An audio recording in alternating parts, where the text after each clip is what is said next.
Olá, sejam bem-vindos ao nosso podcast. Hoje vamos discutir o capítulo O Debate sobre o Aborto, presente no livro Feminismo e Política, de Flávia Biroli. Esse tema é um dos mais polêmicos da atualidade, porque envolve diferentes valores, crenças e perspectivas. Quando falamos sobre o aborto, não estamos falando apenas de uma questão individual. Estamos falando de saúde pública, direitos humanos, religião, legislação e igualdade de gênero.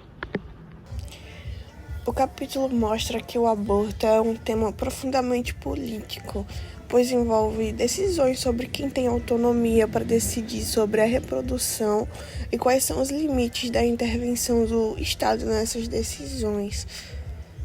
Além disso, a autora demonstra que o debate afeta diretamente a vida das mulheres, especialmente das mulheres mais vulneráveis socialmente e economicamente. Ao longo deste episódio, vamos analisar os principais argumentos presentes nesse debate, compreender a visão feminista apresentada por Flávia Biroli e discutir a realidade brasileira. Para começar, por que o aborto é um tema tão debatido? Porque ele envolve diferentes dimensões da vida social. Existem questões relacionadas à moral, à religião, à ciência, ao direito e à política. O feminismo entra nessa discussão porque entende que a capacidade de decidir sobre a própria reprodução é fundamental para a autonomia das mulheres. Sem autonomia reprodutiva, muitas mulheres acabam tendo sua participação na educação, no mercado de trabalho e na vida política limitada por decisões que não puderam controlar. A autora destaca que os direitos reprodutivos são parte dos direitos humanos. Eles envolvem a possibilidade de decidir livremente sobre ter ou não filhos e em que momento da vida isso acontecerá. Por isso, o debate sobre aborto não trata apenas de interrupções da gravidez, mas também da liberdade e da cidadania feminina. Ao longo da história, o aborto foi tratado de formas diferentes em diversas sociedades. Existem registros de práticas abortivas desde a antiguidade.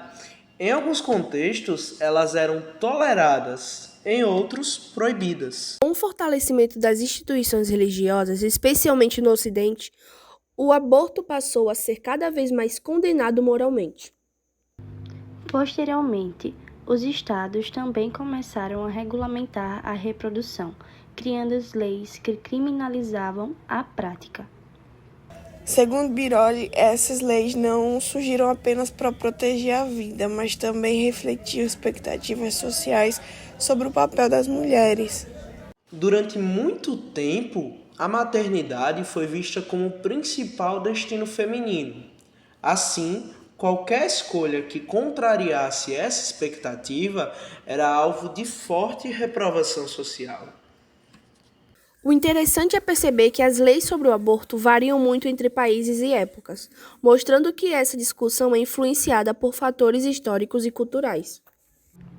Um dos argumentos mais conhecidos é o direito à autonomia corporal.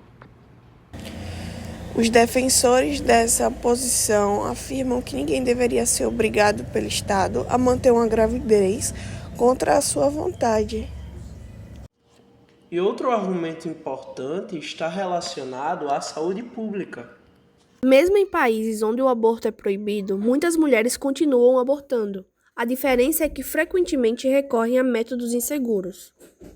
Isso pode causar hemorragias, infecções, infertilidades e até a morte. Por esse motivo, muitos especialistas defendem que a legalização reduz os riscos à saúde das mulheres. Existe ainda a questão da desigualdade social. Mulheres com maior renda geralmente conseguem encontrar alternativas mais seguras, enquanto mulheres pobres ficam mais expostas aos riscos da clandestinidade. Nesse sentido, a criminalização afeta grupos sociais de forma desigual. Outro argumento é que os direitos reprodutivos fazem parte da cidadania feminina e da igualdade entre homens e mulheres.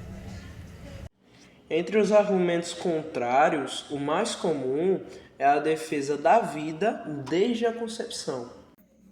Quem adota essa posição entende que o embrião ou feto já possui direito à vida e deve ser protegido. Muitas religiões compartilham essa visão, considerando o aborto moralmente inaceitável. Mas não são apenas argumentos religiosos. Existem também argumentos filosóficos que defendem a proteção da vida humana em todas as etapas do desenvolvimento. Outro ponto levantado é o papel do Estado na defesa dos indivíduos mais vulneráveis. Nesse entendimento, o feto seria um indivíduo que precisa de proteção legal.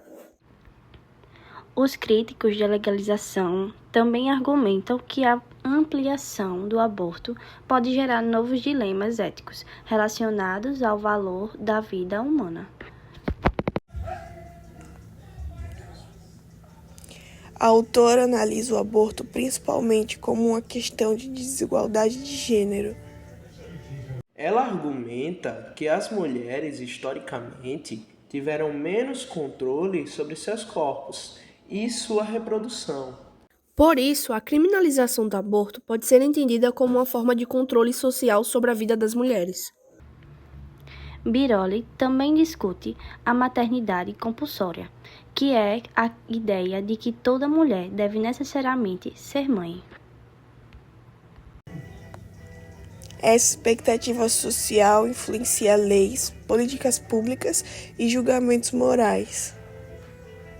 Segundo a autora, ampliar a autonomia reprodutiva é uma forma de promover maior igualdade entre homens e mulheres.